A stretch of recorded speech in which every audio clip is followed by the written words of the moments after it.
你要不要回来演老师演过的？你知道吗？一讲完，我就觉得，我其实不太能讲话，你知道吗？然后我就觉得我有鸡皮疙瘩，然后等到我能讲话的时候就好，然后我就挂了，总算好像有一个方法可以道别。但是你进了剧场看，或者你看了一本书，或者听了一个很棒的音乐，是突然之间你跟台上沟通了，你看到了一个剧场的表演，他们有这样的互动，你被感动了，或你怎么样了？回到家里，你觉得有一种干净，我被了解了，对。你妈妈撑着伞，笑眯眯的在等我呢。酒加菜，来加一捧出来，烧烧滚滚，世界通人知。大家好，我是王娟。今天我们要来谈谈剧场。剧场呢是当下的艺术，观众、演员、工作人员就在同一个时间、同一个空间，感受同一个故事，然后大家可以在一起同一个呼吸里面。那每一次的演出都是创造独一无二的经验。今天我邀请到我的好朋友，在剧场界工作了30年以上的好朋友。OK， 第一位邀请到的是罗北安老师。大家好，我是北安。第二位是同月同日生的陈竹生。大家好，我是竹生。姐姐好，北安老师好。哇，你看是不是多有礼貌？这是完全是后辈的。是。剧场是很有伦理的。是。我知道竹生以前是所谓的技术剧场出身。那你怎么样找到了你这只千里马？如何遇到了伯乐，对不对？就是你怎么跨越？这个真的是不好意思，陈萌姐姐说，如果我是千里马，这个伯乐就在这里了。这是真的，这是真的，因为我人生第一个就是说，当然我是技术剧场，那常常在儿童剧里面就嘎一脚。那我真正演一个有角色的戏，就是北安哥哥找我演。对，黑道害我真命苦。是，那你在做剧场的时候，你都在旁边有偷学步吗？偷学步？对，偷师，陶连功有，是真的。因为其实是这样，我觉得那个有一个养成啊。是。那我觉得当然是从先了解剧本在干什么。那我觉得我因为开始是技术。所以就是像国修老师有讲过嘛，就是说理性读剧跟感性读剧。对，那我就是先理性啊，知道里面要什么道具、什么布景，我才知道怎么做啊，去找去画。那你慢慢看久了，你会读出一点感情嘛。比如说东西不见会难过，对不对？对，儿童剧大概是这样子嘛，对不对？金斧头、银斧头掉了一个回家啊，怎么办？我没有斧头。就是那个你会有那个心情可以体会到，所以你会把感情放在金斧头或是银斧头，我说举例啊。没有，那个时候没有，那个时候是比较理性，它就金的就要金的，你不能变彩色的嘛。但是你真的就进剧场演的时候，你的道具给演员是，那他要演的嘛，那他演出来是跟你当初做道具的时候想的一样吗？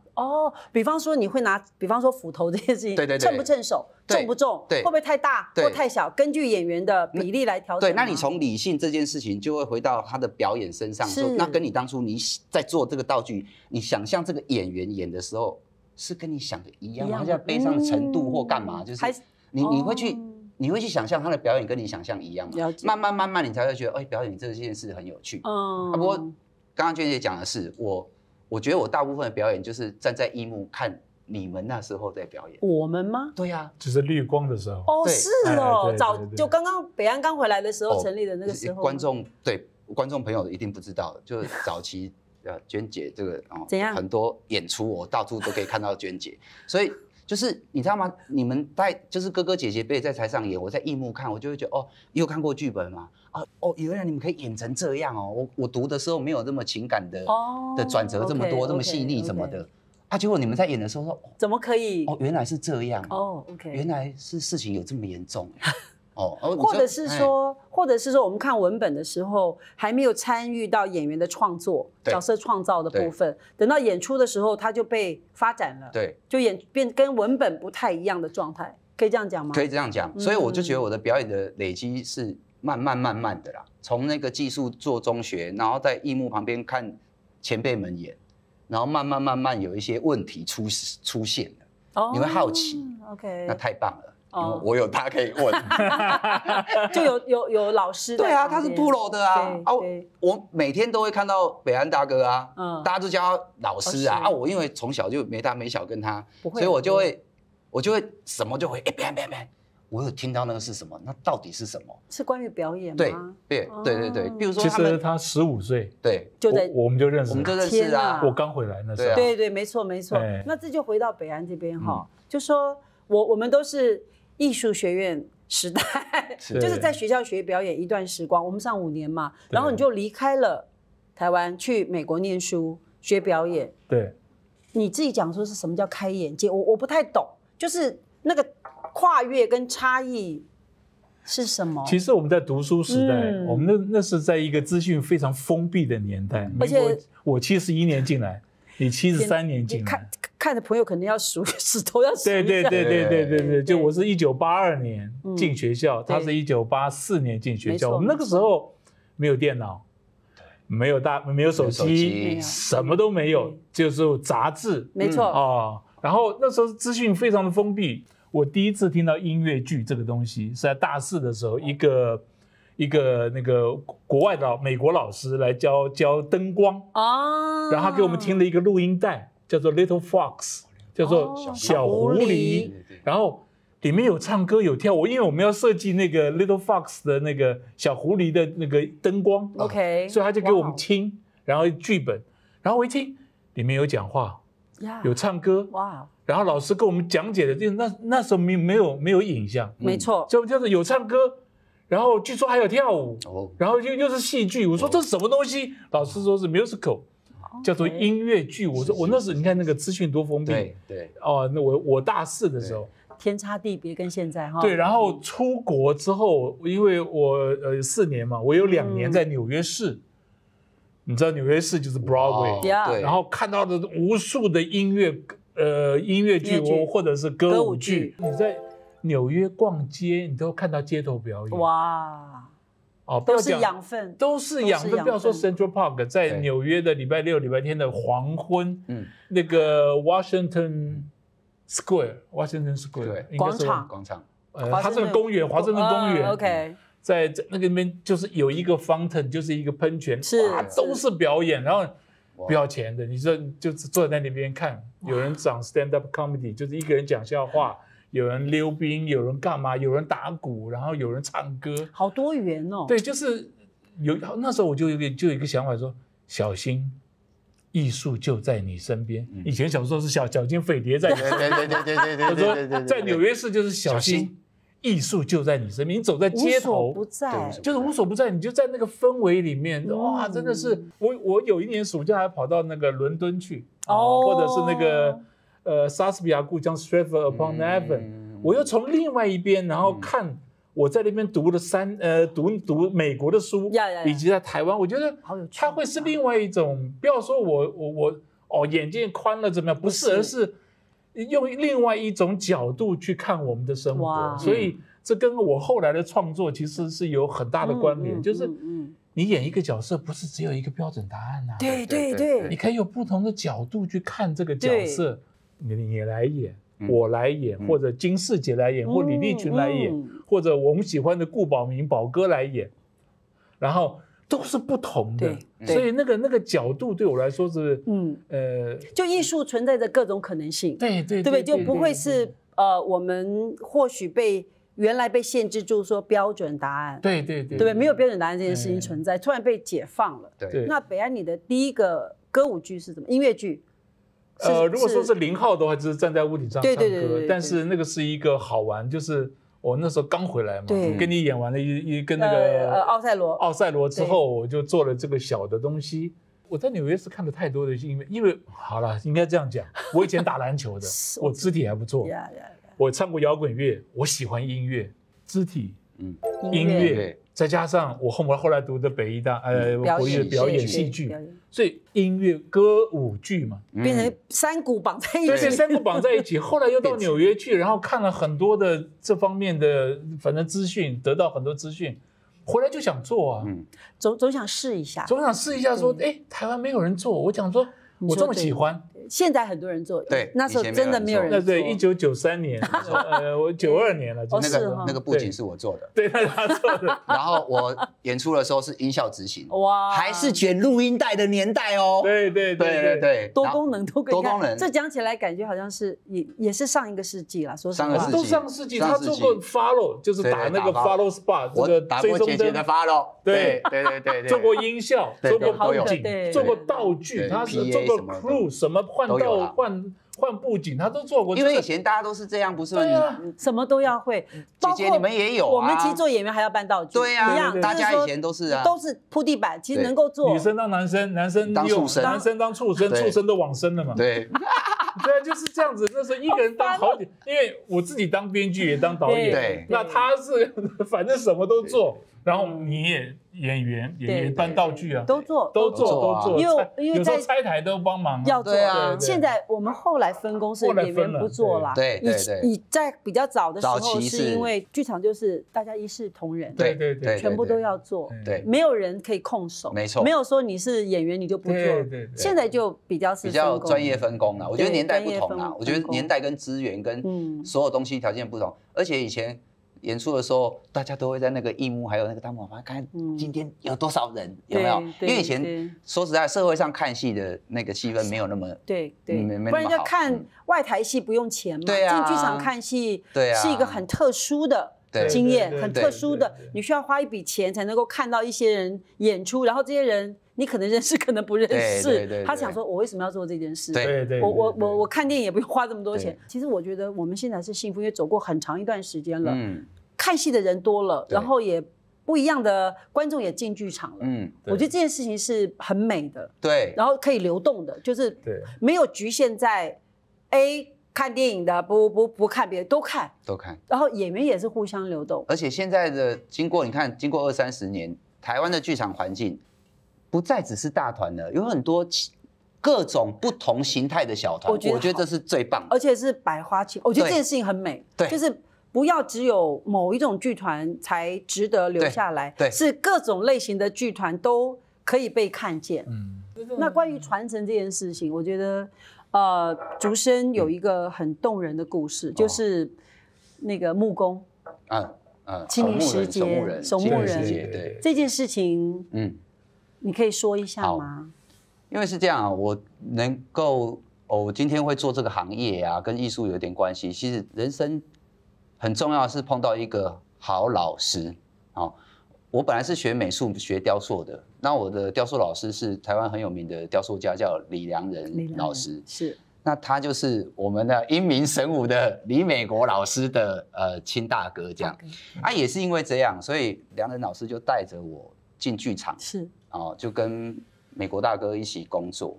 然后后来也跟老师一起开工作室，是，然后就这样子很久很久这样子。那因为这个时间那么长，然后他后来就被吴念真导演点名说，那个清明时节有一个守墓人要邀请老师管墓园的来演。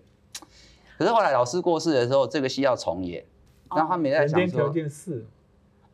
不是清明时节，对，我漏了一个人间条件4。那时候我有短暂在台上跟老师演清洁工的同事，就有还是有相遇过，对，但是就是很短的，没有，就是很水戏啊，很水戏的就过了这样子。对你来说没有水戏这件事，你都很认真。我很认真啊，可是要有，就是我的意思是说，就跟老师对到一下下这样子，没有真的有那么有对戏的。但是那个清明时节的那个，然后可是清明时节这件事情，就是后来要重演，老师也就过世了。可是我一直很遗憾，是我没有办法在老师最后的时间好好跟他道别嘛，因为他那时候就都在医院嘛，然后后来也就没有，真的就是有一个遗憾，好像没有跟老师好好说再见。对，因为从发现到很快做仙就很快，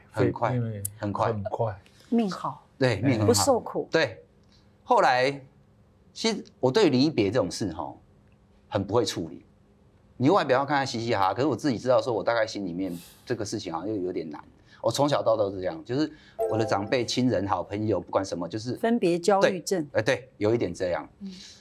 然后后来有一天，剧团打电话给我，他说要重演这个戏，然后演什么角色？你要不要回来演老师演过的挑战？你知道吗？一讲完，我觉得他们问怎么样，你实验好不好？我其实不太能讲话，你知道吗？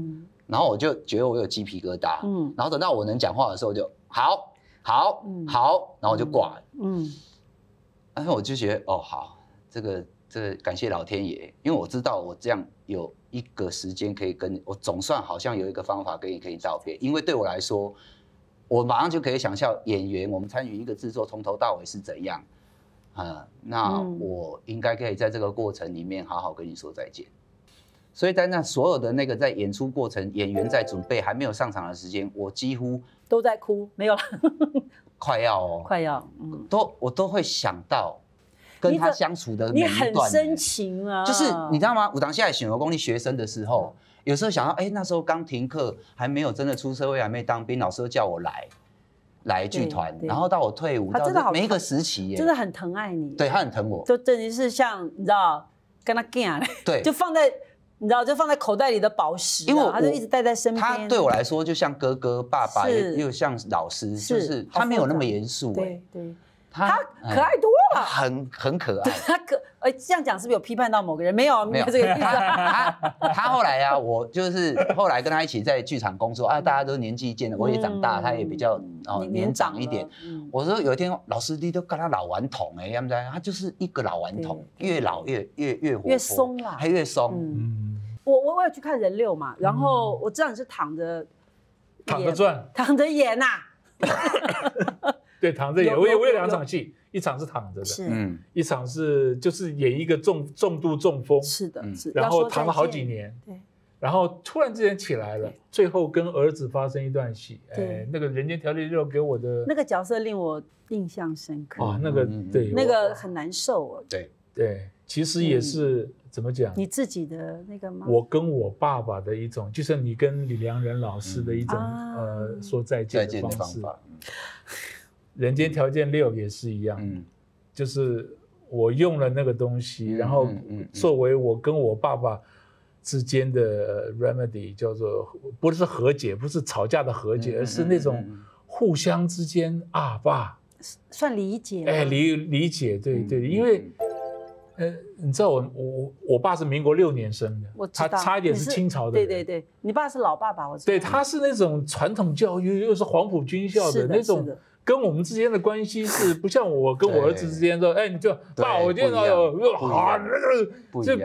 比较现代的，那时候是一种那种教育，是的，是上对下的。然后在这个过程当中，就跟竹生跟李良仁老师，那我就跟我爸爸做了某种的和解吧，某种的沟通，或者是在我爸爸过世之后，借由那个角色的某种仪式感，对，跟他达成我了解，对，就这样，对不对？就是这个东西，对你们来说是仪式感。所以在2014年，2017演，然后去年又演，我就觉得每一次都是跟我爸爸之间的一种你刚刚讲的仪式，那种跟爸爸的那种回忆怀旧，我觉得。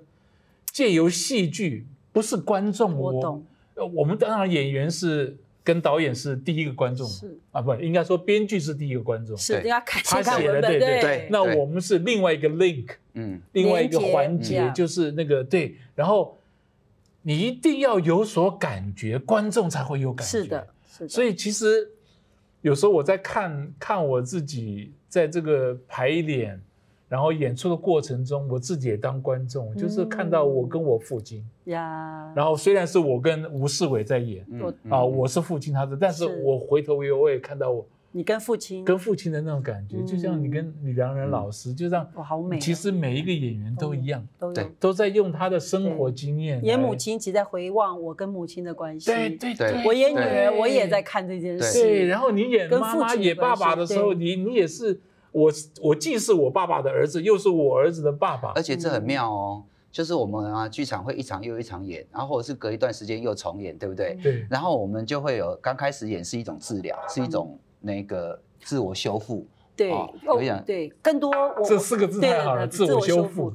然后在过程中，甚至我自己觉得是一种自己向内的朝圣之旅。对，其实真的不见得跟他人有关，只跟自己有关。这件事情好微妙啊！可是我觉得更棒的是，一场又一场，重演又重演，那个自我对话跟治疗完毕之后，接着迎接的就是好康的了，就是不断温暖的回忆。对，因为你悲伤那个已经处理完了。对，你接下来悲伤是，这很像水龙头，你知道吗？脏水流干净，然后就是开始干净的漂亮的水就进来了，它不会打击到你的。对，你就自在了。对，然后你健康，对，是健康的。所以这是剧场的魅力。对，它其实对于观众来讲，就是亚里士多德讲的净化作用啊。对，你好像洗了一个澡，就是你看，比如说你礼拜一到礼拜几，你觉得在上班或者人际关系上面，你就觉得满身的灰尘，脏脏的，好，你可能是回家洗澡，是身体上的干净，但是你进了剧场看，或者你看了一本书，或者听了一个很棒的音乐，是这亚里士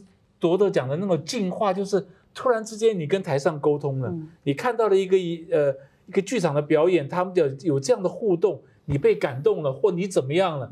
回到家里，你觉得有一种干净，我被了解了，对，我了解你，然后我被了解，那种其实跟演员是一样，你刚刚讲的自我修复一样的，对，你被剧本感动，你被你自己的人际关系，我用到爸爸，我用到我妈妈，用到我儿子，或用到跟朋友之间的关系来。用来 substitute，当一种 substitution 进入代入的时候，它一种自我修复，一种就是怀旧，一种后来的享受。我觉得观众都有，没错。那观众都有。那这个跟其他的媒体有什么不一样？就剧场的特殊性。我觉得这个是这样哦。刚刚顺着北安老师讲的那个东西，我们同时在那个空间同一个时间，我们解决我们生活上负面的，不管是情绪，不管是什么，也有喜悦的，也有喜悦的，也有共鸣的。可是，在那一个 moment 是台上丢出来，台下有反应，空中没有了。我觉得是这个在。现场同一个 moment， 我们把同样的一个感情，不管是悲伤、快乐，一起升华，然后回去，我们会得到另外一个感觉。观众会得到，也许得到洗涤，我们也有洗涤。是，可是我们也有一个是演员表演的一种成就感，因为你当下在上面想要传递的东西是经过排练的，经过想过的，经过很多努力的，在那一秒，他们是有反应的，他们收到了。不是他要拍手，不是要鼓掌，不是要大笑才有。有些时候那个安静，我也会知道，他有感觉，中呀，丢到你了，不然你怎么会没反应？对，因为安静，突然安静，因为我们也是观众，是对。我觉得是那个剧场迷人的地方，是在现场及时的观众的回馈。对，那个我觉得不是影像，不是其他表演的平台可以享受到的。其实就是在同一个呼吸里面。对。就如同北安跟竹生分享的，剧场是一种很当下的体验，在每一个无法重来的当下，都是一种台上1分钟，台下10年功。所以每一场剧场的演出都太有独特性，属于你观众、演员，我们在那里共同创造一个不一样的生命美好时刻。今天谁来演戏？